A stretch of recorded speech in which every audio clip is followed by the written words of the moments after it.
June জুলাইয়ে কম বৃষ্টি আর তাতেই সমস্যা ডুয়ার্সে চা শিল্প ধাক্কা খেয়েছে।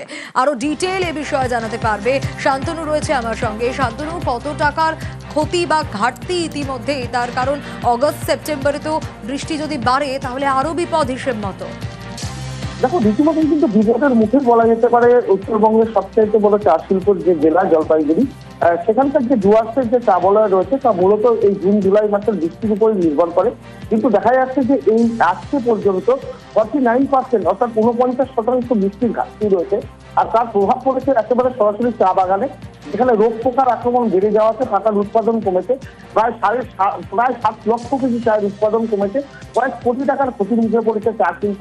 এবং সবচেয়ে বড় আশঙ্কার বিষয় হচ্ছে, যেটা সেচ দপ্তরও বলছে, যদি জুন জুলাই মাসে বৃষ্টির পরিমাণ কম থাকে তাহলে সেটা পরবর্তী মাস অর্থাৎ আগস্ট এবং সেপ্টেম্বর মাসে অতি বৃষ্টির একটা সম্ভাবনা তৈরি হয়। সেক্ষেত্রে যদি অতি বৃষ্টি হয় তাহলে চা বাগানের যেরকম ক্ষতি হবে, পাশাপাশি জনজীবনে একটা বড় প্রভাব পড়বে। সব মিলিয়ে কিন্তু একটা দুশ্চিন্তার আবহাওয়া তৈরি হয়েছে গোটা বলয়ে।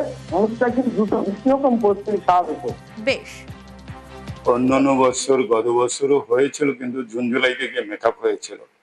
কিন্তু এই বছর দেখা যাচ্ছে সেটা উল্টো হয়ে গেছে।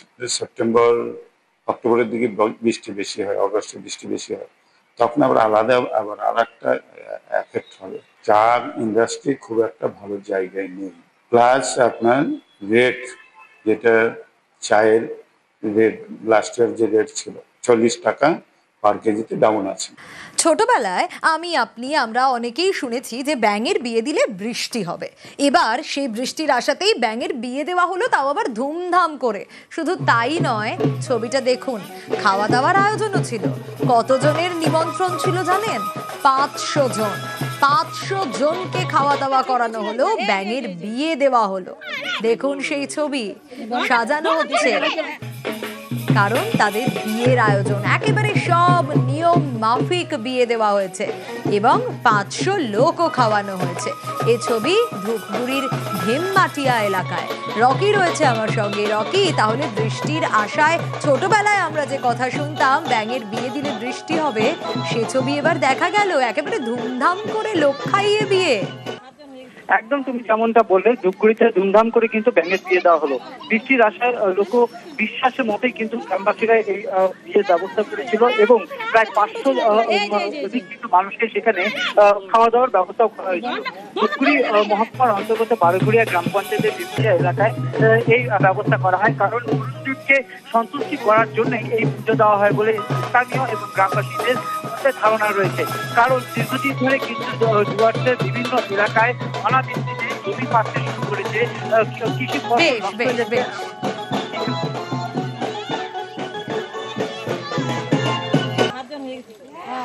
এখানে হচ্ছে ব্যাঙের বিয়ে। কি কারণে ব্যাঙের বিয়ে? যে আকাশের দুর্যোগে বৃষ্টি হয় না, হ্যাঁ, জমিতে জল নাই, পাট তোমার ডাঙায় পড়ি আছে, ডিগিতে জল নাই, হ্যাঁ, এই জন্যে মহিলারা পুরুষরা আমরা ব্যাঙের বিয়ের উদ্যোগ নিয়েছি। ডেবরার দিকে নজর রাখবো, কারণ জলমগ্ন আগাছায় ঢাকা শ্মশান, আর তাতে স্বাভাবিকভাবেই হয়রানি, কারণ শ্মশান লাগোয়া রাস্তায় জল জমেছে, তাতে আর এক ভোগান্তি। ডেবরার সত্যপুরের ছবি আপনাদের দেখাচ্ছি। দিগ্বিজয় রয়েছে আমার সঙ্গে। দিগ্বিজয়, শ্মশানের সামনে এরকম অবস্থা কেন, কি কারণ? এখানে স্থায়ী চুল্লিও নেই, সে দাবিও তো জানানো হচ্ছে। প্রশাসন কি বলছে? দেখো সোনিয়া, ইতিমধ্যেই কিন্তু এই নিয়েই এলাকাবাসী তারা কিন্তু স্থায়ী শ্মশান এবং শ্মশানে যাওয়ার যে রাস্তা, সেই রাস্তা তৈরির দাবি করছে। পশ্চিম মেদিনীপুর জেলার ডেবরা ব্লকের 3 নম্বর সত্যপুর গ্রাম পঞ্চায়েতের তেঘড়ি এলাকা। অস্থায়ী শ্মশান, প্রায় 30 বছর ধরে সেখানেই সব দাহ চলছে এবং বর্ষার সময় হাঁটু জল, কোথাও 1 কোমর জলে পেরিয়ে সেই শ্মশানে যেতে হচ্ছে এবং দাহ করতে হচ্ছে। এলাকাবাসীরা বারবার জানিয়েছে বিভিন্ন জায়গায় কোনো লাভ হয়নি। তারা চাইছে সেখানে স্থায়ী শ্মশান হোক এবং সরকারি উদ্যোগে একটি রাস্তা তৈরি হোক। যদিও ওই এলাকার গ্রাম পঞ্চায়েত সদস্য তিনি জানিয়েছেন যে এই বিষয়টি তার হাতে নেই, তবে তিনি যাতে এলাকায় শ্মশানটি হয় তার জন্য গ্রাম পঞ্চায়েত এবং ব্লক লেভেলে অবশ্যই দরকার।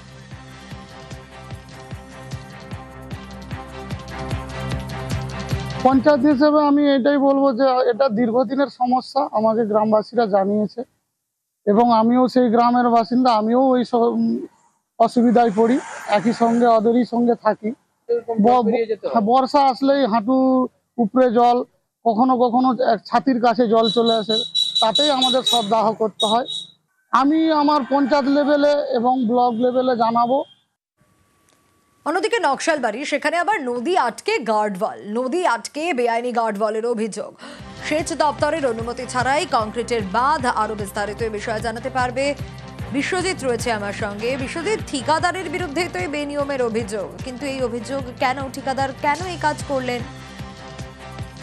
অবৈধভাবে এই গার্ডওয়াল নির্মাণ হচ্ছে, নদী পাড়ে রাস্তা ঠিক করতে তা কিন্তু গার্ডওয়াল তৈরি করছে। আর চারিদিকে দেখা গেলে শুধু ধুধু করে চাষের জমি, মূলত জমি বিক্রি করতেই এই গার্ডওয়াল নির্মাণ করছে একবারে নদীর বুক চিরে।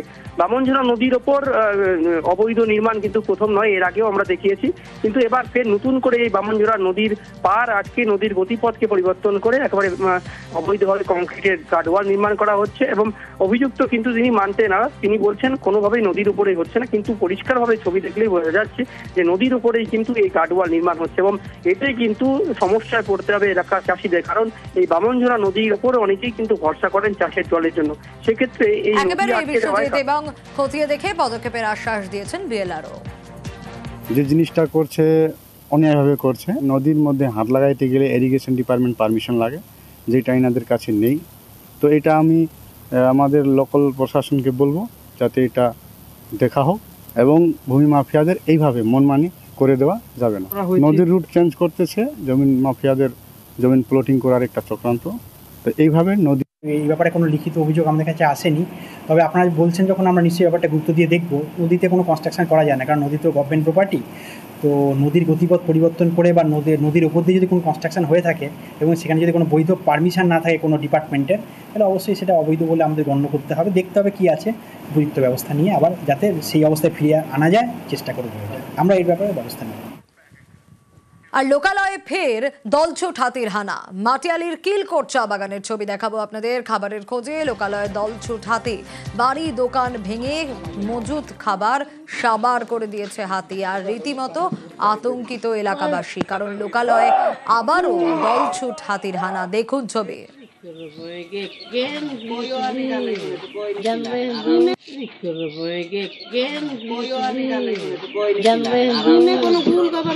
नहीं मैया कहलक जे माँ अथी उमन के आगे साइड के लिए